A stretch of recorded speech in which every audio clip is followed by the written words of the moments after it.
हाँ तो दोस्तों, पार्ट वन में हमने पढ़ा प्रॉफिट एंड लॉस बहुत ही अच्छे से। ठीक है, तो उसमें हमने ज़्यादातर कॉन्सेप्ट क्लियर कर लिए थे। तो कुछ कॉन्सेप्ट रह गए थे, तो उन कॉन्सेप्ट के बारे में हम अभी डिस्कस कर लेते हैं। अच्छा, जो कॉन्सेप्ट एक ही कॉन्सेप्ट रह गया है एक ही टाइप का, तो वो कॉन्सेप्ट के बारे में मैं भी आपको बता देता हूँ।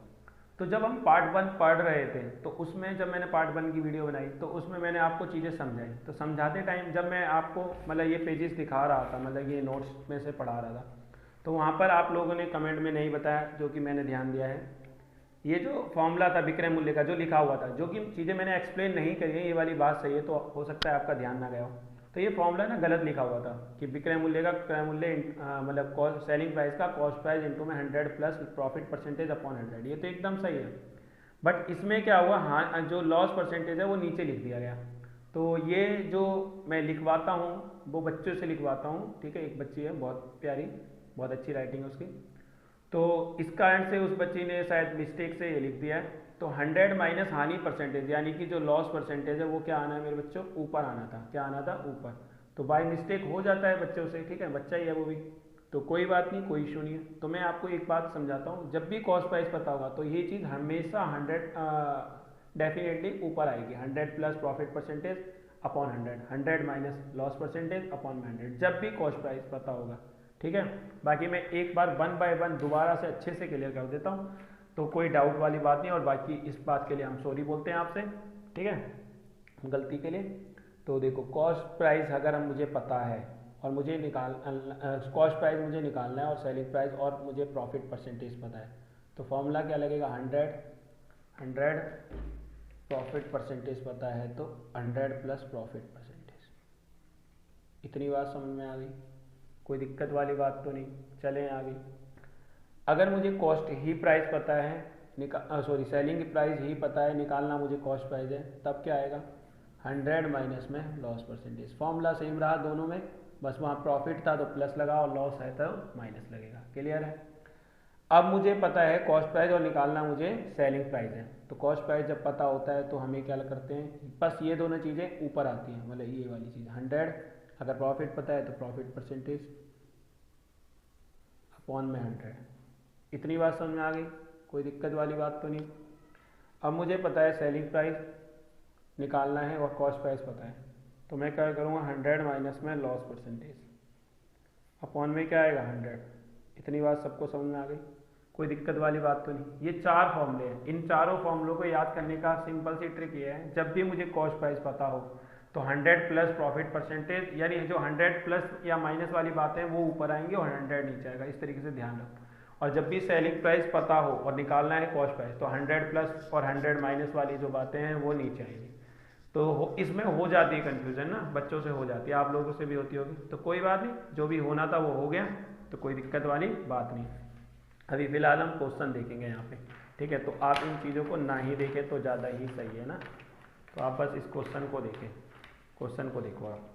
क्या पता है मुझे, कॉस्ट प्राइस पता है, क्या है, कॉस्ट प्राइस पता है, और क्या पता है, प्रॉफिट परसेंटेज पता है। और जब भी मुझे कॉस्ट प्राइस पता होगा और प्रॉफिट परसेंटेज पता होगा, तो कॉस्ट प्राइस और प्रॉफिट परसेंटेज पता है, कॉस्ट प्राइस ये तो लॉस परसेंटेज है, कॉस्ट प्राइस प्रॉफिट परसेंटेज ये पता है। ठीक है, तो जब भी मुझे कॉस्ट प्राइस और प्रॉफिट परसेंटेज पता है तो हम सीधा ये फॉर्मूला लगा देंगे। और क्वेश्चन क्या है मैं अभी लिख देता हूँ। कॉस्ट प्राइस यानी कि क्रय मूल्य, कॉस्ट प्राइस है 120 रुपीज़,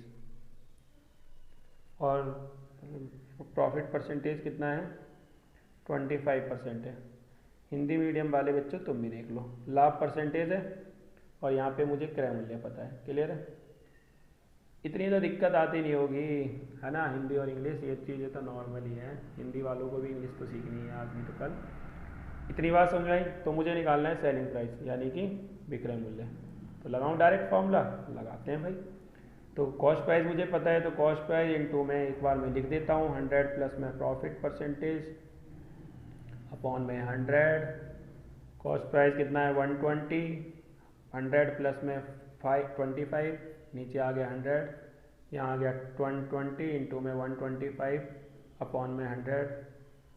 25 5 जा 25 4 जा 4 3 जा 30 इंटू में 5 बच गया, और 30 इंटू 5 कितना होता है 150। इतनी बात समझ में आ गई, सेलिंग प्राइस आ गया 150 आ गया, कोई दिक्कत वाली बात तो नहीं, समझ में आ गया। कॉस्ट प्राइस पता है, प्रॉफिट परसेंटेज पता है, यानी क्रय मूल्य पता है, लाभ परसेंटेज पता है।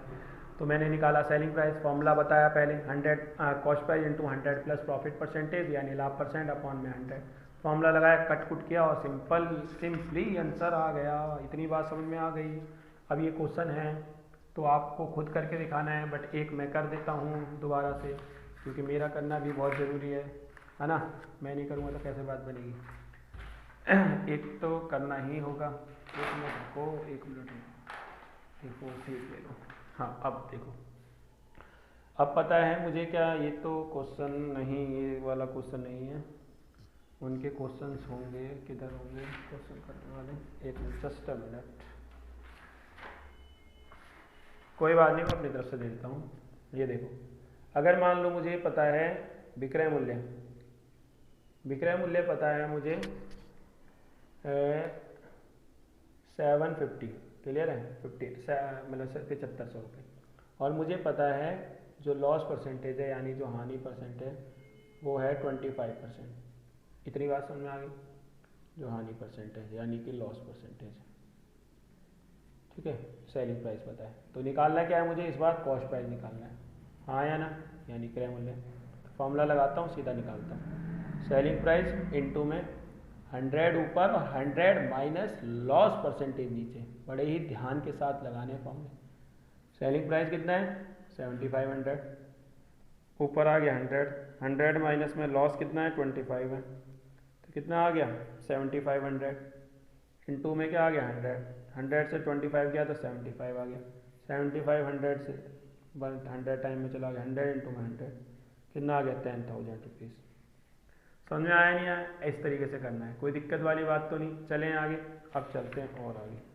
अब मान लो मुझे पता है विक्रय मूल्य यानी सेलिंग प्राइस ही पता है 1225, इतनी बात समझ में आ गई। और जो प्रॉफिट परसेंटेज पता है यानी लाभ परसेंटेज पता है वो मुझे पता है 25%, क्लियर है। चलें आगे, तो मुझे निकालना है कॉस्ट प्राइस, यानी कि ये मैं दोबारा लिख देता हूँ, ये है सेलिंग प्राइस और ये है प्रॉफिट परसेंटेज। इतनी बात समझ में आ गई। तो मुझे कॉस्ट प्राइस निकालना है यानी क्रय मूल्य, तो क्या लगेगा फॉर्मूला, सेलिंग प्राइस पता है, सेलिंग प्राइस जब भी पता हो तो 100 प्लस प्रॉफिट और 100 माइनस हानि परसेंटेज वो नीचे आएगी, क्लियर है, यानी लॉस परसेंटेज। सेलिंग प्राइस कितना है 1225 इंटू में 100, प्रॉफिट कितना है 25, तो 100 प्लस में 25, तो 1225 है इंटू में 100 है, यहाँ कितना हो गया 125, क्लियर है। अब कट कर लो, 25 4 जा 25 5 जा, अब सिंपल सी बात है, पीछे 5 है, ये 5 5 से तो कट ही रहा है, 5 2 जा 5 4 जा 5 5 जा 245 इंटू में 4। देखो इसको इस तरीके से करते हैं, 4 5 जा 20 का 0, 2 कैरी 4 जो 980, या फिर ऐसे देखो 4 दुनिया 800 हो गया अगर 200 है, और 45 को 4 से करोगे तो हमें नहीं पता 45 को 4 से करेंगे कितना आएगा, 45 को 2 से करेंगे तो पता है 90, और 90 को 2 से कर दो बस हो गया 4 से 900, मतलब 180 आएगा, और वो 800 था तो 980।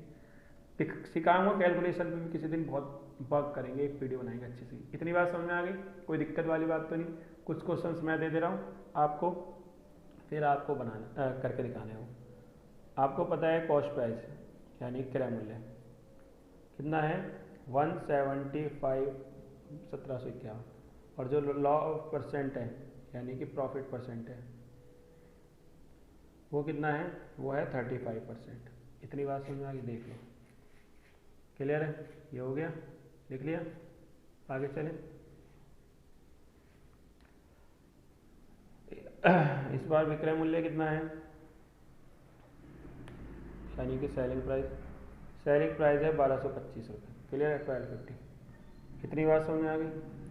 और जो मुझे वो पता है लॉस परसेंटेज यानी कि हानि परसेंट, लॉस परसेंटेज वो कितना है, लॉस परसेंटेज मुझे पता है कितना, मान लेते हैं, ठीक है 75% है, कितना पता है 75%, नहीं तो एक काम करो 25% मानो, क्योंकि कट होना बहुत ज़रूरी है, दिक्कत हो जाएगी नहीं तो 25%। इतनी बात समझ में आ गई, बहुत सोच समझ के देना पड़ता है ना, कुछ देना पड़ता है, देना पड़ नहीं रहा, हमेशा ही देना पड़ता है। इतनी बात समझ में आई। बाकी मैं क्वेश्चन इसमें लिखता हूँ, आप करके दिखाना, ठीक है। कॉस्ट प्राइस मुझे पता है, यानी कि क्रय मूल्य 79176, ठीक है। और मुझे जो हानि परसेंटेज यानी कि लॉस परसेंटेज पता है, जो लॉस परसेंटेज पता है मुझे 19% पता है। क्लियर है। अब देखो एक क्वेश्चन और दे देते हैं बस। विक्रय मूल्य पता है मुझे, यानी कि सेलिंग प्राइस पता है मुझे 976.00। क्लियर है। और जो मुझे इधर क्या दिया था, हानि परसेंट, यानी इस तरह मुझे प्रॉफिट परसेंटेज पता है। प्रॉफिट परसेंटेज यानी कि लाभ परसेंट पता है मुझे, कितना पता है, 976 है ना, ठीक है। एक मिनट रुक जाइए, जस्ट अ मिनट, कोई दिक्कत नहीं है। मान लो 40%, कितना पता है, 40%। क्लियर है। हाँ ठीक है। 12 नहीं जाएगा 12 से। एक काम करो तुम, मानो इसे 16 ठीक है 60, तो इसे मानो 60%। अब हो जाएगा, काम बन जाएगी, बात बन जाएगी। 60% पता है, कितना पता है, 60%। कॉस्ट सेलिंग प्राइस पता है मुझे और प्रॉफिट परसेंटेज पता है। इतनी बात समझ आ गई। दोबारा से एक बार बात समझ लो। क्या बात समझोगे, बात ये समझ लो कि आखिर में मैंने, एक मिनट रुको, हाँ, कि फॉर्मूले क्या है। कॉस्ट प्राइस का फॉर्मूला है सेलिंग प्राइस इनटू में, एक मिनट इसे दुबा दो ना। कॉस्ट प्राइस का फॉर्मूला है सेलिंग प्राइस जब पता हो तो 100 अपॉन में 100 plus profit percentage. Cost price का सेकंड फॉर्मूला जब लॉस परसेंटेज पता हो तो सेलिंग प्राइस इनटू में 100 अपॉन में 100 माइनस लॉस परसेंटेज। अब सेलिंग प्राइस का फॉर्मूला जब कॉस्ट प्राइस पता है तो कॉस्ट प्राइस इनटू में 100 प्लस प्रॉफिट परसेंटेज अपॉन में 100। सेलिंग प्राइस का फॉर्मूला जब कॉस्ट प्राइस पता हो तो 100 माइनस में loss percentage upon 100। Hindi medium वाले बच्चों इतनी तो बात समझो, इतना तो मेरे साथ कॉम्प्रोमाइज़ करो, ठीक है। कॉस्ट प्राइस माने क्रय मूल्य पता है, क्रय मूल्य पता है तो 100 प्लस लाभ परसेंट बट्टे में 100 जब विक्रय मूल्य निकालना है। विक्रय मूल्य निकालना है, कॉस्ट क्रय मूल्य पता है तो 100 माइनस में हानि परसेंट बट्टे में 100। बाकी यहाँ देखो कॉस्ट प्राइस निकालना है और मुझे विक्रय मूल्य पता है तो 100 अपॉन में 100 प्लस लाभ परसेंट। ऐसे ही ऊपर जब मुझे क्रय मूल्य निकालना है और विक्रय मूल्य पता है तो 100 अपॉन में 100 माइनस में लॉस परसेंटेज। ऐसे करके फॉर्मूले ये सारे के सारे बने हुए हैं। उसके बेस पे मैंने आपको क्वेश्चंस करके दिखाए, ठीक है। क्वेश्चन करके दिखाया, ये वाला क्वेश्चन करके दिखाया, ठीक है। और भी क्वेश्चन करके दिखाए मैंने, दिखाए नहीं दिखाए, दिखा देता हूँ कहाँ पे करके दिखाए। ये रहे ना, ये क्वेश्चन करके दिखाए, ये क्वेश्चंस करके दिखाए। अगर आप लोग बोलोगे तो ये जो जिसमें से मैं पढ़ाता हूँ और ये सारे, ये एक तरीके से देखा जाए नोट्स हैं। इन नोट्स की मैं फ़ोटो भी आपको शेयर कर दूंगा व्हाट्सएप ग्रुप में, ठीक है। अगर आप बोलोगे तो, और आपको नीड नहीं है, और आप पहली बात तो आपको खुद से इसे वो कर लेना चाहिए, क्या नोट्स बना लेनी चाहिए, सेंड कराने की नीड ही नहीं होनी चाहिए। बाकी मैंने आपको 4 क्वेश्चंस दिए हैं, है ना, दिए ना 4 क्वेश्चन दिए मैंने। वो 2 क्वेश्चन थे और बाकी 2 क्वेश्चन ये। इतनी बात समझ आ गई। तो सही बच्चे करके दिखाएंगे, अच्छे से वीडियो को वॉच करेंगे।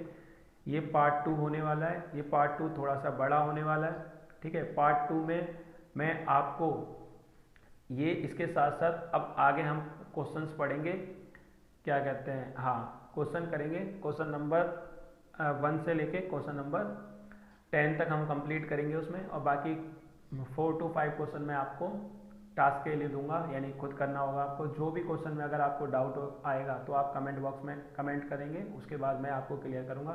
पहले आपको जो भी क्वेश्चन नंबर 1 से लेकर क्वेश्चन नंबर 14 तक पढ़ाया जाएगा तो उसको बड़े ही ध्यान से देखना है, क्योंकि उसमें कुछ चीज़ें आपको बिल्कुल एकदम नई मिलेंगी और बाकी जितनी भी चीज़ें आपने सीखी है वो सारी की सारी चीज़ें आपको रिवाइज हो जाएंगी, ठीक है। और आपको पता चलेगा कि जो कॉन्सेप्ट आया था वो आपको कितना समझ में आया, ठीक है। और जिस बच्चे ने पार्ट 1 नहीं देखा है प्रॉफिट एंड लॉस का, तो पहला हमारी आपसे पहली यही रिक्वेस्ट है कि आप जाके सबसे पहले पार्ट 1 को वॉच कीजिए। समझ में आया। जब तक पार्ट 1 नहीं देखोगे तब तो पार्ट 2 समझ में नहीं आएगा। पार्ट 1 में हमने सारे बेसिक कराए थे, उसके बाद पार्ट 2 में आज हमने जो 4 फॉर्मूलेज रह गए थे उन फॉर्मूलेज को कवर किया। उसके बाद हमने क्वेश्चंस कराए हैं जो अभी आप देखोगे, तो उन क्वेश्चंस को करिए और देखते हैं, चलते हैं फिर आगे कितना किस बच्चे को समझ में आता है। हेलो दोस्तों, आपका एक बार फिर स्वागत है हमारी YouTube channel concept with Rohit @ पर। प्रॉफिट एंड लॉस का पार्ट 2 आज हम पढ़ेंगे, जिसमें पार्ट 1 में हमने देखा प्रॉफिट एंड लॉस में हर तरीके के क्वेश्चंस हमने देखे। पार्ट 1 में पूरा बेसिक कॉन्सेप्ट हमने क्लियर कर लिया पार्ट 1 में। और पार्ट टू में हम क्या करेंगे? पार्ट 2 में हम कुछ क्वेश्चंस को करेंगे और और ये एप्लीकेशंस करेंगे फॉर्मूलेस के। बाकी मैंने जितने भी फॉर्मूले कराए हैं, कहीं पर भी कोई भी फॉर्मूला आपको रटने की नीड नहीं पड़ी होगी। ठीक है, आई होप आप सबने पार्ट 1 देख रखा होगा और आपको बहुत अच्छे से क्लियर भी होगा। तो चलिए आज स्टार्ट करते हैं पार्ट 2। ठीक है, तो पार्ट 2 स्टार्ट करते हैं, जिसमें हम क्या कर रहे हैं कि हमने क्वेश्चन नंबर लिख रखे हैं और आपको सॉल्व करके हम 1 बाय 1 आपको दिखाएंगे कि कौन सा क्वेश्चन किस तरीके से सॉल्व किया जा सकता है। ठीक है, तो अभी जो फर्स्ट क्वेश्चन है, और अच्छा हमने पार्ट 1 और पार्ट 2 दोनों को इस तरीके से बनाया है कि ताकि इंग्लिश मीडियम के बच्चे हो या हिंदी मीडियम के, किसी को कोई प्रॉब्लम ना आए, कोई इशू ना रहे। तो देखते हैं क्वेश्चन नंबर 1 क्या कह रहा है। A man buy a cycle for 1600 rupees and sell it a loss of 25%. What is the selling price of the article? देखो, अभी तक जैसे कि हमने पार्ट 1 पढ़ा, उसमें डायरेक्ट ही आपको पता चल जाता था कि भाई कॉस्ट प्राइस ये है और लॉस ये है, या फिर कॉस्ट प्राइस ये है, लॉस परसेंटेज ये है। जब कॉस्ट प्राइस पता हो और लॉस पता हो, तब एक डिफरेंट फॉर्मूला लगता है और डिफरेंट कॉन्सेप्ट होता है। और खाली कॉस्ट प्राइस पता हो, लॉस परसेंटेज पता हो, तो डिफरेंट फॉर्मूला लगता है। हाँ या ना? ये चीज़ें अच्छे से हमने ऑलरेडी क्लियर करा रखी हैं। और फिर भी किसी बच्चे को कोई भी कन्फ्यूजन है तो वो जाए सेकंड टाइम, थर्ड टाइम दोबारा से पार्ट 1 को अच्छे से दोबारा से वीडियो को वॉच कर सकता है। तो अभी हम यहाँ पर चलते हैं। तो यहाँ पे क्या कह रहा है, एक आदमी 1600 रुपये में एक साइकिल खरीदता है, यानी खरीद रहा है। और खरीदने वाले मूल्य को क्या कहते हैं? Cost price. क्या कहते हैं? Cost price. और इंग्लिश में यहाँ पे एक वर्ड है वाई माने खरीदना, वाई। A man buys a cycle for 1600 rupees, यानी 1600 रुपये में खरीदता है, परचेज करता है। परचेज भी आ सकता था, तो परचेज माने खरीदना, यानी कि कॉस्ट प्राइस जो है इस बच्चे का वो कितना है यहाँ पे? 1600 रुपीज़। तो आप यहाँ पे लिख दो कॉस्ट प्राइस क्या है? 1600 रुपीज़। इतनी बात क्लियर? आगे चलते हैं। And sell it a loss of 25%, यानी इसको बेच दिया कितने परसेंट लॉस पर? 25% पर। ये देखो, लॉस परसेंटेज पता है, खाली लॉस पता होता तो भी हो जाता, बट यहाँ पे क्या पता है? लॉस परसेंटेज पता है, 25%। इतनी बात क्लियर है? तो आगे क्या कह रहा है? What is the selling price of the article. 25% की हानि पर बेच दे तो वस्तु का विक्रय मूल्य क्या होगा? अब बताओ, ये क्वेश्चन को पढ़ के हमने समझा कि कॉस्ट प्राइस पता है, लॉस परसेंटेज पता है, और निकालने क्या है? Selling price. अब बताओ, सेलिंग प्राइस निकाला जा सकता है नहीं निकाल सकता? कितना ईजी है। सेलिंग प्राइस का फॉर्मूला क्या होता है? जब कॉस्ट प्राइस और लॉस परसेंटेज पता हो, 100 माइनस लॉस परसेंटेज अपॉन में क्या आएगा? 100। कॉस्ट प्राइस कितना है? 1600। 100 माइनस में लॉस परसेंटेज कितना है? 25। 100 1600 इंटू में 75 डिवाइड में कितना आ गया? 100। 2 जीरो से तो 2 जीरो कैंसिल हो गए, बच क्या गया? 16 इंटू में 75। 16 पंजे 80 का 0, 8 कैरी, और 16 16 7 जा कितना होता है? 112। 112 और जो 8 कैरी था 120 हो गया। क्लियर है? ये देखो ना, 16 सत्ते करके दिखा देता, सच में सच। ठीक है, और 8 कैरी था, बाकी मल्टीप्लाई करने का। इतनी बात समझ में? मल्टीप्लाई करोगे 1200 आंसर आएगा। आ गई नहीं? आ गई बात समझ में? कोई दिक्कत? फर्स्ट क्वेश्चन सबको अच्छे से क्लियर है।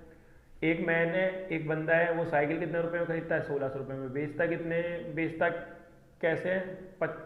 बेच तो देता है उसे, बट उसे क्या हो जाती है? 25% का लॉस हो जाता है, यानी 25% की हानि हो जाती है। तो उसका विक्रय मूल्य पूछा। कितना ईजी क्वेश्चन है, हो गया। चलते हैं आगे। ये क्वेश्चन नंबर फर्स्ट हो गया। On selling an article for 6500 rupees, तो एक कह रहा है कि एक आर्टिकल बेचा है, इसने सेल किया है। सेल करते टाइम क्या हुआ? उसे लॉस हो गया। कितने का? 35% का। The cost price of the article. इस बार क्या है? सेलिंग प्राइस पता है। सेलिंग प्राइस हिंदी में पढ़ के बता देता हूँ। 6500 रुपये में एक वस्तु बेचने पर 35% की हानि हुई, तो वस्तु का क्रय मूल्य क्या होगा? क्रय मूल्य ज्ञात कीजिए। ये देखो बेचा है, और बेचने वाले मूल्य को, सेल वाले मूल्य को क्या कहते हैं, सेलिंग प्राइस। तो सेलिंग प्राइस है 6500 रुपीज़, और लॉस कितने का हो गया बच्चे को, मतलब इस बंदे को 35% का। कितनी बात समझ में आ गई बच्चों। अब निकालते हैं कॉस्ट प्राइस। कॉस्ट प्राइस का क्या फॉर्मूला होता है, सेलिंग प्राइस जब पता हो, लॉस परसेंटेज पता हो, तो 100 ऊपर आता है। इस बार जो ये 100 माइनस लॉस परसेंटेज ऊपर था वो अब नीचे आ जाएगा, बस बाकी कुछ भी चेंज नहीं आएगा, ठीक है। 100 माइनस में लॉस परसेंटेज। इतनी बात समझ में आ गई, कोई दिक्कत तो नहीं। यहाँ हो गया 6500, क्योंकि सेलिंग प्राइस 6500 है। 100 लॉस परसेंटेज कितना है 35, 6500 है, 100 से 35 जाएगा तो कितना जाएगा 65। इतनी बात समझ में आई। 65 बन जाए 65, डबल जीरो का डबल जीरो, 100 इंटू में 100 कितना आएगा 1 2 3 4, 4 जीरो आ गए। इतनी बात समझ में आ गई, यानी कि 10,000 आंसर हो गया। इतनी बात क्लियर है, समझ में आ गया, दोनों क्वेश्चन समझ में आ गए। दोबारा से एक बार क्लियर कर देता हूँ। एक इंसान था, उसने जो साइकिल खरीदी थी वो खरीदी 1600 रुपये में, यानी कॉस्ट प्राइस पता है, और जो बेची थी वो 25% के लॉस पे बेच दी थी। दोनों चीज़ें पता है, सेलिंग प्राइस निकालने के लिए उसने कहा, फॉर्मूला लगाया और हो गया। यानी ये फॉर्मूला आपने ऑलरेडी पढ़ा होगा, पढ़ा था ना उस टाइम पे, हमने पढ़ा था। तो उन्हीं फॉर्मूले के बेस पर ये है। बाकी मैं आपको एक बार दिखा देता हूँ, अगर मान लेते हैं कि आपने नहीं पढ़ा है। विक्रय मूल्य का क्या फॉर्मूला होता है, जब क्रय मूल्य पता होगा और लॉस परसेंटेज पता होगा, सॉरी आई मीन लाभ प्रॉफिट परसेंटेज पता होगा। तो क्रय मूल्य पता होना चाहिए, यानी कॉस्ट प्राइस 100 प्लस में profit percentage upon 100, profit cost price selling price. ये इंग्लिश में लिख दिया, ये हिंदी में लिख दिया, ताकि कंफ्यूजन ना हो। और अब क्या है, लॉस परसेंटेज पता है, वाह वही वाह, गलत लिख दिया कैसे नालायक ने, एक मिनट रुको, जस्ट अ मिनट, हाँ ये सब सही है।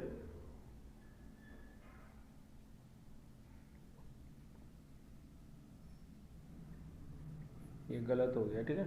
यहाँ 100 माइनस में हानि परसेंटेज ऊपर आएगा और हानि ऊपर, ठीक है। जब क्रय मूल्य होता है तो ये चीज़ें ऊपर आती है और बाकी 100 नीचे आता है, ऐसा होता है, ठीक है।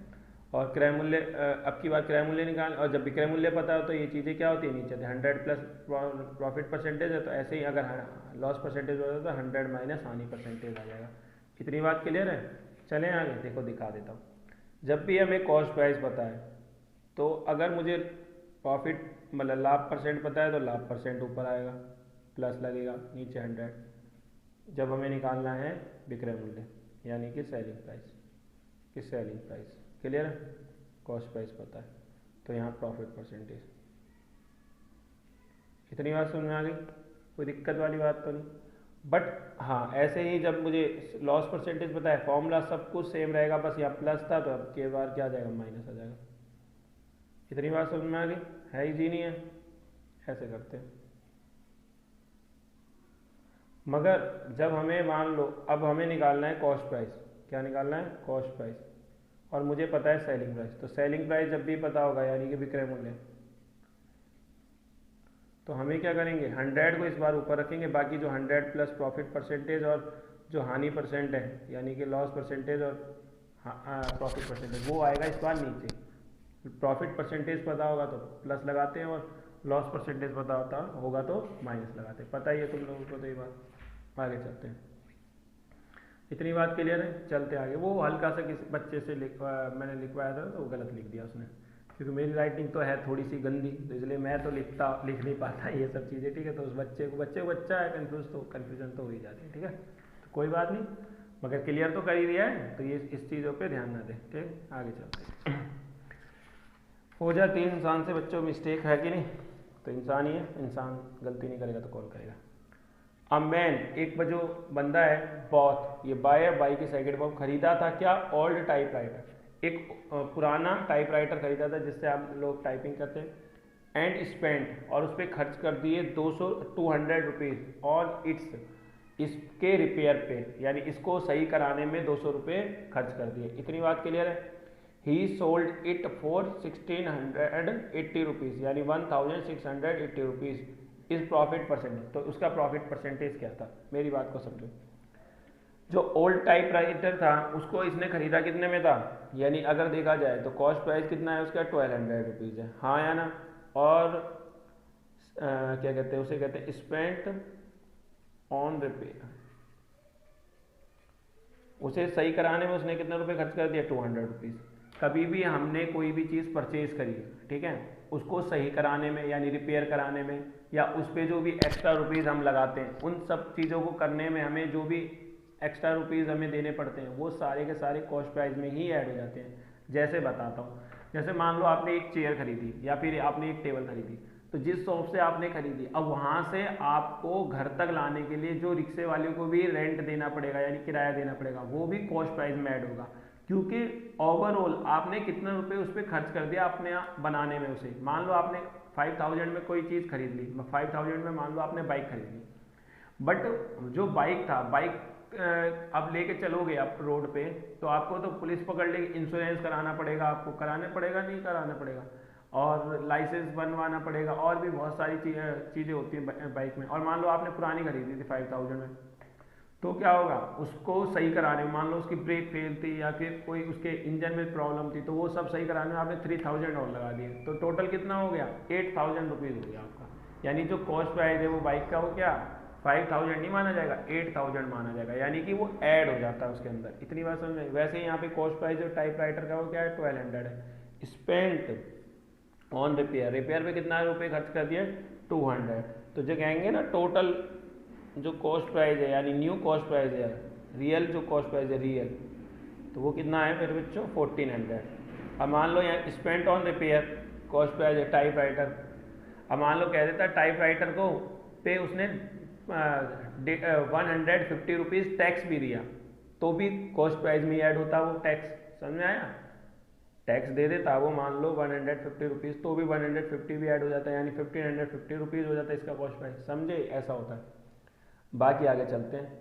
तो 1200 में उसने परचेज किया था यानी खरीदा था, कॉस्ट प्राइस यानी कि क्रय मूल्य है, और खर्च कितना में कर दिया उसने, 200 रुपये में, तो टोटल कॉस्ट प्राइस कितना हो गया, 1400। और उसने ही सोल्ड इट फॉर 1680 रुपीज़, और इसने इसका जो सेलिंग प्राइस है वो कितना है, 1680 रुपये में उसे बेच दिया। इतनी बात समझ में आ गई। अब सेलिंग प्राइस ज़्यादा है या कॉस्ट प्राइस ज़्यादा है, यहाँ पे है सेलिंग प्राइस ज़्यादा, और जब भी सेलिंग प्राइस ज़्यादा होता है तो क्या होता है, प्रॉफिट होता है। प्रॉफिट होता है तो प्रॉफिट कैसे निकलता है, प्रॉफिट सेलिंग प्राइस माइनस में कॉस्ट प्राइस, 1680 माइनस में 1400, तो कितना आ गया, 6 आ गया 280 रुपये, प्रॉफिट आ गया हमारे पास। क्या आ गया, प्रॉफिट। मगर हमें खाली प्रॉफिट पे आके नहीं रुकना, हमें निकालना है प्रॉफिट परसेंटेज, और प्रॉफिट परसेंटेज का फॉर्मूला हमने पढ़ा है। प्रॉफिट परसेंटेज का क्या होता है, प्रॉफिट अपॉन में आता है कॉस्ट प्राइस इंटू में 100, और लॉस परसेंटेज होता तो क्या होता है, लॉस ऊपर कॉस्ट प्राइस इंटू में 100। प्रॉफिट हमें पता है 280 है, कॉस्ट प्राइस हमें पता है 1200 नहीं है, 200 जो ऐड करा है उसके बाद जो बना है कॉस्ट प्राइस वो है, यानी 1400 है। 20 से तो 20 कैंसिल, 14 बन जा 14, 14 2 जा 20 है, कितना आ गया 20, यानी प्रॉफिट परसेंटेज कितना आ गया, 20%। कितना आ गया प्रॉफिट परसेंटेज, 20%। किसी को कोई प्रॉब्लम यहाँ तक समझ में आ रहा है, नहीं समझ में आ रहा तो एक बार दोबारा से रिमाइंड कर, मतलब पीछे बैक करके देख लेना। एक बंदा है, उसने टाइपराइटर को खरीदा है कितने रुपए में, 1200 रुपये में खरीदा है, इतनी बात समझ में आ गई। और कितने में बेच दिया है, 1680 में बेचा है। मगर यहाँ पर एक मतलब जो कहते हैं कि जो ये क्वेश्चन को मैंने बनाया तो वो इसलिए बनाया, बस यहाँ पे एक चीज़ सिखानी थी कि उसने जो उस टाइपराइटर को सही कराने में जो खर्चा हुआ है उसका वो कितना हुआ है, एक्स्ट्रा रुपीज़ कितने लगे हैं, 200। इन्हें कहते हैं ओवर हेडेड चार्जेस, यानी उसके ऊपर कितने रुपए लगाए हैं, ठीक है। रेंट में, किराए में, टैक्स में, ये सारे जो पैसे देंगे, एक्स्ट्रा रुपीज़ देंगे, किसी चीज़ को हमने परचेज कराया, तो ये सारे कॉस्ट प्राइस में ही ऐड होते हैं। उसके बाद ऐड करने के बाद जो आता है वो होता है कॉस्ट प्राइस, समझ में आया, न्यू कॉस्ट प्राइस कहते हैं इसको। उसके बाद अब सेम यहाँ पे है, तो 1400 हो गया कॉस्ट प्राइस, सेलिंग प्राइस यहाँ ये हो गया। फिर उसके बाद तो हमें प्रॉफिट निकाल लिया, प्रॉफिट परसेंटेज हमने निकाल दिया। इतनी बात समझ में आ गई, कोई इशू तो नहीं। आगे चलते क्वेश्चन नंबर 4 पे। एक पेन है लिस्टेड एट 150 रुपीज़। लिस्टेड का मतलब होता है मार्क प्राइस। क्या होता है, मार्क प्राइस, यानी कि लिस्टेड, यानी उस पर लिस्ट पे लिखा हुआ था कितना रुपए, 150 रुपीज़ एंड डिस्काउंट ऑफ 20%, और कितने परसेंट का डिस्काउंट दिया, 20% का गिवन था। देन द सेलिंग प्राइस, यानी कि एक पेन था उस पर 150 रुपीज़ लिखा हुआ था, यानी मार्क प्राइस था, उस पर 20% का डिस्काउंट भी लिखा होता है कि भाई 20% का डिस्काउंट मिलेगा, तो उसका सेलिंग प्राइस बताओ कि उसे कितने में बेचा होगा उसने। समझ में आया, कोई दिक्कत तो नहीं। क्वेश्चन नंबर 4 जो हमने अभी अभी आपको अच्छे से समझाया, क्या कह रहा है, एक पेन है ना वो 150 रुपीज़ उस पर लिख दिया है, यानी लिस्ट कर दिया है, मार्क प्राइस लिख दिया उस पर, ठीक है। बट उस पर हमने ये भी लिख दिया उसके साथ साथ कि भाई 20% का डिस्काउंट मिल जाएगा जो भी उसे परचेज करेगा। तो बताओ मैंने उसे कितने में बेचा, ये पूछा है। तो देखो मार्क प्राइस कितना है 20%, क्लियर है। और जो डिस्काउंट पर दे रहा हूँ मैं, कितना दे रहा हूँ, अरे मार्क प्राइस 20%, मार्क प्राइस है 150, क्लियर है। और जो डिस्काउंट दे रहा हूँ कितना दे रहा हूँ 20%, क्लियर है। तो हमें निकालना है सेलिंग प्राइस। तो सेलिंग प्राइस का क्या फॉर्मूला होगा, मार्क प्राइस इनटू में डिस्काउंट देना है तो 100 माइनस में डिस्काउंट परसेंटेज अपॉन में क्या आ जाएगा 100, दिखा देता हूँ, अभी दिख नहीं रहा होगा, ये दिख गया, क्लियर है। मार्क प्राइस कितना है 150, 100 माइनस में डिस्काउंट कितना है 20, 100 आ गया, इतनी बात क्लियर है। 150 इंटू में आ गया 80 अपॉन में 100, इतनी बात क्लियर है। 10 से 10, 10 से 10, 15 इंटू में 8, तो कितना आ गया 120, यानी 120 रुपीज़ में मैंने उसे बेच दिया, यानी सेल कर दिया। इतनी बात समझ में आ गई, कोई दिक्कत तो नहीं। एक पेन का जो अंकित मूल्य है यानी मार्क प्राइस वो कितना है 150 रुपये, उस पर 20% की छूट दे दी, यानी 20% कम कर दिया उसका। तो विक्रय मूल्य क्या होगा, विक्रय मूल्य मार्क प्राइस सेलिंग प्राइस निकाल दिया, कोई दिक्कत वाली बात तो नहीं। बाकी इसका निकालने का एक तरीका ये भी है कि मान लो मार्क प्राइस मुझे पता है 150 रुपीज़ है और जो डिस्काउंट है वो कितना है 20% है, क्लियर है, डिस्काउंट परसेंटेज लिख लेना। तो हमें डिस्काउंट दे कितना रहे हैं बस इतना निकालो, आखिर डिस्काउंट मिला कितना ये देखो। तो 150 का 20% निकालो कि आखिर कितना रुपीज़ उसे कम देना पड़ेगा, ठीक है। एक तरीका ये भी है, उसमें तो डायरेक्ट आंसर निकल गया, यानी कि 30 रुपीज़, यानी 30 रुपये मुझे कम देने पड़ेंगे। क्या देने पड़ेंगे, 30 रुपीज़ का मुझे डिस्काउंट मिल रहा है। टोटल है कितने का 150 का, 30 रुपये डिस्काउंट दे दो तो कितने का पड़ेगा मुझे 120 का पड़ने वाला है। कितने का पड़ने वाला है 120 का। इतनी बात समझ में आ गई, कोई दिक्कत वाली बात तो नहीं, 120 में बेच दूंगा, क्लियर है। ऐसे भी निकाला जा सकता है और वैसे भी निकाला जा सकता है। इसका मतलब ये है कि डिस्काउंट आखिर दिया कितने का ये चीज़ निकालो, 20% का डिस्काउंट दे रहा हूँ तो ये निकालो ना, और लिखा कितना है उस पर 150, तो 150 का 20% आखिर होगा कितना 30 होगा। इतनी बात क्लियर। तो इसीलिए जो टोटल लिखा हुआ है 150 में 30 को माइनस कर दिया, कितने का बेचूंगा उसे 120 का बेचूंगा। उसमें क्या हुआ डायरेक्ट निकल गया फॉर्मूले से, बस ये मतलब वो कहते हैं ना फायदा है। क्वेश्चन नंबर 5 देखो, वाई सेलिंग अ कार, एक कार है, एक कार को जो बेचा है राव ने, मिस्टर राव जी ने, मिस्टर राव ने, क्लियर है। वो कितने बेच दिया, कितना 64,000 रुपीज़ में, और उसे लॉस हो गया 20% का। Then the cost price of the car, cost price निकालनी है कार की। अभी ऐसे ऐसे क्वेश्चन आएंगे बहुत बढ़िया बढ़िया, देखते जाओ। तो 64,000 में मैंने बेच दिया, ठीक है, सेलिंग है, सेल करा, बेचा, तो सेलिंग प्राइस मुझे पता है 64,000 है और लॉस परसेंटेज मुझे पता है 20% है, 20%। इतनी बात समझ में आ गई। और जब लॉस परसेंटेज पता है और सेलिंग प्राइस पता है तो कॉस्ट प्राइस का फॉर्मूला लगा देते हैं। डायरेक्ट लगा दूँ सेलिंग प्राइस, चलो कर देता हूँ 100 जब भी सेलिंग प्राइस पता है तो हमेशा लॉस परसेंटेज प्रॉफिट परसेंटेज वो नीचे आता है और 100 ऊपर आता है। इस बात को बड़े ही ध्यान से रखा जाए, बहुत ज़्यादा कन्फ्यूजन हो जाती है। उस बच्चे ने लिख दिया है उसमें ना, तो वो उस बेचारे की गलती नहीं है, सबको होती है कन्फ्यूजन इसमें। 100 माइनस में 20 कितना आ गया 80, 10 से 10 8 से कट कर दो, 8000 आ गया, 8000 को 10 से कर दो, कितना आ गया 80,000। समझ में आया नहीं आया, कुछ भी नहीं था, बस फॉर्मूला लगाया, सेलिंग प्राइस पता था, लॉस परसेंटेज पता था, कॉस्ट प्राइस निकाल दिया, बात ही खत्म। इतनी सी टेंशन क्या लेंगे, ठीक है। Cost price of the car निकाल दी। अब ये वाला जो क्वेश्चन है ना सबसे बेस्ट क्वेश्चन है और सबसे बढ़िया क्वेश्चन है। अब देखो यहाँ पे सीखने वाली बात है। If the cost price of 12 pen is equal to the selling price of 8 pen, the gain percentage, तो प्रॉफिट परसेंटेज और गेन परसेंटेज एक ही बात होती है, तो निकालना है। देखो क्या कह रहा है, जो वो कह रहा है मैं वही लिखूंगा, बाकी कुछ भी अपनी तरफ से नहीं लिखूंगा। कॉस्ट प्राइस ऑफ 12 पेन, ठीक है, cost price of 12 pen equal किसके, सेलिंग प्राइस ऑफ 8 पेन। बाकी मैंने कुछ भी नहीं लिखा, यही लिखा है उसके अंदर, जो कॉस्ट प्राइस है 12 पेन्स का और सेलिंग प्राइस है 8 पेन्स का, वो इतना है, इक्वल है। इतनी बात समझ में आ गई, आगे चलते हैं। तो क्या कह रहा है, जो कॉस्ट प्राइस और सेलिंग प्राइस को एक तरफ लेके आओ, सेलिंग प्राइस मल्टीप्लाई में इधर आएगा तो डिवाइड में हो जाएगा। क्लियर है? जो 8 है इसको इधर ही रहने दो, जो 12 है इधर लेके आ जाओ। क्लियर है? ऐसा होता है। बाकी सारी चीज़ों को हटाओ। बाकी देखा जाए तो अगर मैथ की लैंग्वेज में ये कट भी रहा है पेन से पेन और से, बाकी ऐसा कुछ नहीं होता। बाकी कॉस्ट प्राइस इधर है, सेलिंग प्राइस को आप इधर लेके आ जाओ, या फिर कॉस्ट प्राइस को आप इधर भी ला सकते हो तो भी हो जाए, कोई इशू नहीं है। और 12 कहने का मतलब कॉस्ट प्राइस सेलिंग प्राइस को एक तरफ लेके आना है और जो न्यूमेरिकल वैल्यूज हैं उनको एक तरफ लेके आना है। इतनी बात समझ में आ गई? फिर इनको कट कर लो जितना हो सकता है, 4 2 जा 8, 4 3 जा 12। तो कॉस्ट प्राइस और सेलिंग प्राइस का जो रेशो आया वो कितना आया, 2:3, यानी इसे लिख सकता हूँ 2:3। अब हो सकता है कुछ बच्चों को रेशो वाला कॉन्सेप्ट ना आता हो, तो उनको मैं बिना रेशो के ही सिखा देता हूँ अभी यहाँ पर फिलहाल।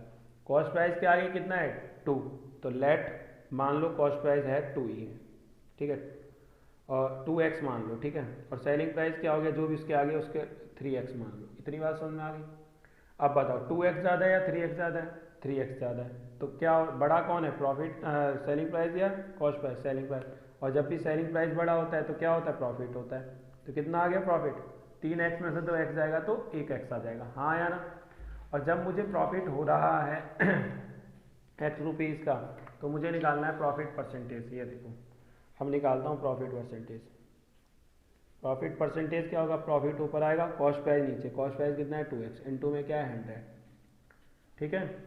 तो x से तो x कट गया, 100 अपॉन में 2 बच गया, 2 से मैंने 100 को कट गया, कितना आ गया 50%। इतनी बात समझ में आ गई? है इजी नहीं है आसान या नहीं है? देख लो दोबारा समझा रहा हूँ, बहुत ही अच्छा क्वेश्चन है। ऐसे क्वेश्चन कोई नहीं सिखाता या फिर बहुत कम सीखते हो, और ये क्वेश्चन आने के पूरे चांसेस हैं। कॉस्ट प्राइस ऑफ 12 पेन किसके इक्वल है, सेलिंग प्राइस ऑफ 8 पेन के। ये सारी चीज़ें उसने लिख रखी थी, हमने अपनी तरफ से कुछ नहीं लिया। कॉस्ट प्राइस और सेलिंग प्राइस को एक तरफ कर लो, सेलिंग प्राइस को मैं इधर लेके आ गया, ठीक है। 12 पेन है, न्यूमेरिकल वैल्यूज को उधर ले जाओ। अब ये हो गया, कट कर लो जितना कट हो रहा है, यानी सिंपलेस्ट फॉर्म में लेके आओ, लिया है 2 और 3। कॉस्ट प्राइस के जो आगे उसको कॉस्ट प्राइस उतना मान लो, सेलिंग प्राइस के जो आगे सेलिंग प्राइस को उतना मान लो हमेशा, क्योंकि ये रेशो में आएगा। फिर मैं समझाऊंगा वो रेशो वाला कॉन्सेप्ट। बिना रेशो वाले कॉन्सेप्ट के भी आप अच्छे से समझ सकते हैं, कहीं कोई दिक्कत वाली बात नहीं है। कॉस्ट प्राइस को 2x मान लें, सेलिंग प्राइस को 3x, बस x मान के मानो, क्लियर है। या फिर a भी ले सकते हो, 2a 3a कुछ भी ले सकते हो। प्रॉफिट क्या होगा अभी आप बस समझ जाओ, ठीक है। इतनी बात, ये मत सोचो कैसे हुआ क्या हुआ, बस इतनी बात को ध्यान रखो, बात खत्म, समझ में आएगा सब कुछ। तो 3x ज़्यादा है 2x से, तो कितना ज़्यादा है, x ज़्यादा है। प्रॉफिट परसेंटेज निकाल दे, profit upon cost price into में 100, वैल्यू निकाल दी। क्लियर है नहीं क्लियर, समझ में आया नहीं आया? देख लो दोबारा से एक बार क्वेश्चन को।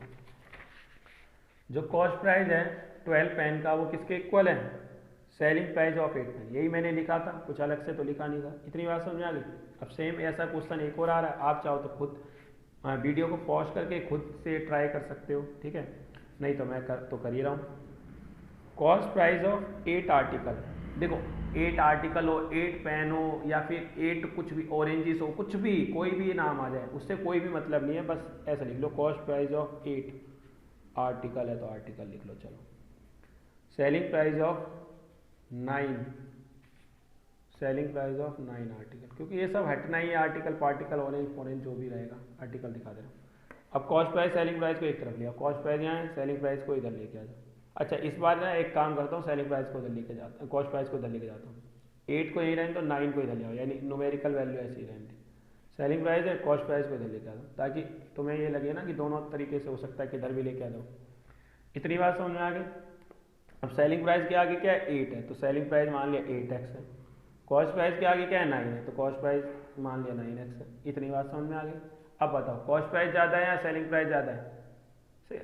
कॉस्ट प्राइस ज़्यादा है, सिंपल सी बात है, 9x है, तो कितना ज़्यादा है, लॉस हो रहा है, सिंपल सी बात है, जब ज़्यादा है तो। और कितना ज़्यादा है वो अभी पता चल जाएगा।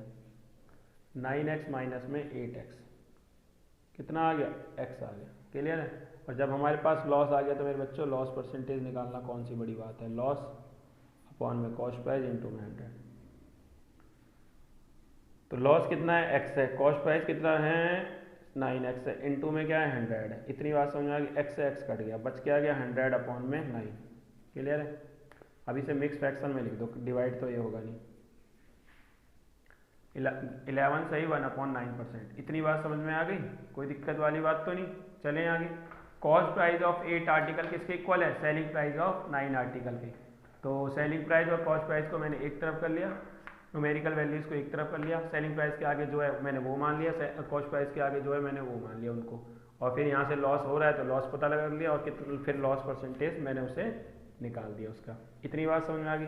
क्वेश्चन नंबर 7 हमने कर दिया है, मैं कह रहा हूँ लपेट दिया, लपेट मतलब वही वाली बात है कि हाँ हो गए हैं, ठीक है। बाकी ये देखो फिर एक और क्वेश्चन ऐसा ही है, तो आप करके दिखाना ये मुझे। एक कोकोनट मर्चेंट है, यानी एक नारियल व्यापारी है, उसको क्या पता चला कि जो उसके 2750 जो नारियल है उनका जो क्रय मूल्य है वो कितना है, 2500 नारियल के विक्रय मूल्य का रहा है। इसको भी ऐसे ही करना है और करके दिखाना है। रेशो किसका पता है, कॉस्ट प्राइस और सेलिंग प्राइस का पता है। देखो रेशो का अंदर समझा ही देता हूँ तुम्हें हल्का सा ना। 9th क्वेश्चन में मुझे कॉस्ट प्राइस और सेलिंग प्राइस का रेशो पता है। रेशो का ये होता है रेशो का साइन, जिसे हम हिंदी में बोलते हैं अनुपात। क्या पता है, 5:4 पता है। कितना पता है, 5:4। तो कभी पहली बात तो जो भी कभी भी अनुपात होता है, जो रेशो होता है वो हमेशा सिंपलेस्ट फॉर्म में होता है। उन दोनों के बीच में जो कॉमन जो वो होता है फैक्टर, यानी उन दोनों का जो HCF होता है वो 1 होना चाहिए, ठीक है। नहीं है तो उसे कट कुट करके बनाओ HCF 1। उसके बाद कॉस्ट प्राइस पहले बताइए, ये कॉस्ट प्राइस है, सेलिंग प्राइस बाद वाला है तो ये बाद वाला सेलिंग प्राइस है। तो लेट ऐसे करते हैं, लेट मान लिया कॉस्ट प्राइस हो गया पहले वाला है तो पहले वाला 5x और सेलिंग प्राइस हो गया 4x, ठीक है। ये x मानना जरूरी नहीं है, आप कोई भी एक वेरिएबल इसके साथ मान सकते हो, 5a 4a मान लो, b मानना है तो 5b 4b, बस ज़्यादातर x मान के कर लेते हैं। इतनी बात समझ में आ गई। क्या ज़्यादा है, कॉस्ट प्राइस ज़्यादा है और सेलिंग प्राइस कम है, तो जब कॉस्ट प्राइस ज़्यादा होता है तब क्या होता है, लॉस होता है। तो 5x माइनस में 4x कितना हो गया, x। और जब लॉस परसेंटेज निकलेगा आप तो लॉस आएगा ऊपर और नीचे आएगा कॉस्ट प्राइस, 5x इंटू में क्या आएगा 100, x से x कट गया, 5 से ये कट गया, कितना आ गया 20%, लॉस परसेंटेज कितना आ गया 20%। इतनी बात समझ में आ गई। 8 क्वेश्चन को करके देख लेना, नहीं आए तो मेरे से पूछ लेना, ठीक है, मतलब कमेंट बॉक्स में बता देना, मैं सॉल्व करके बता दूंगा नेक्स्ट वीडियो में। क्वेश्चन नंबर 10 देखेंगे।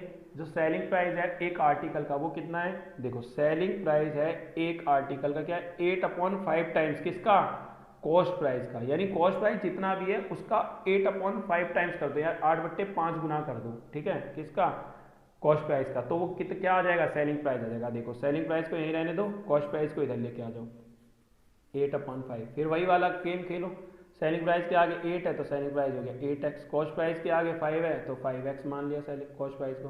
फिर वही देखो क्या हो रहा है, प्रॉफिट हो रहा है, प्रॉफिट भी कितने का हो रहा है, 3x का, मतलब 8x माइनस 5x 3x का हो रहा है, ठीक है। उसके बाद प्रॉफिट परसेंटेज निकालना है, हाँ या ना। प्रॉफिट परसेंटेज कैसे निकलेगा, प्रॉफिट अपॉन में कॉस्ट प्राइस, कॉस्ट प्राइस कितना है 5x है ना, कॉस्ट प्राइस 5x इंटू में क्या है 100 है, x से कट गया x, बच क्या गया 3 इंटू में 100, नीचे क्या है 5 से मैंने कट कर दिया, कितना आ गया 20, हाँ या ना। और 3 इंटू 20 कितना होगा 60% हो जाएगा। इतनी बात समझ में आ गई, कोई दिक्कत वाली बात तो नहीं, समझ में आ रहा है ना। दोबारा समझाते हैं, एक बार क्लियर कर देता हूँ। देखो कॉस्ट प्राइस और जो सेलिंग प्राइस है वो क्या है, कॉस्ट प्राइस का 8/5 टाइम्स। इतनी बात समझ में आ गई।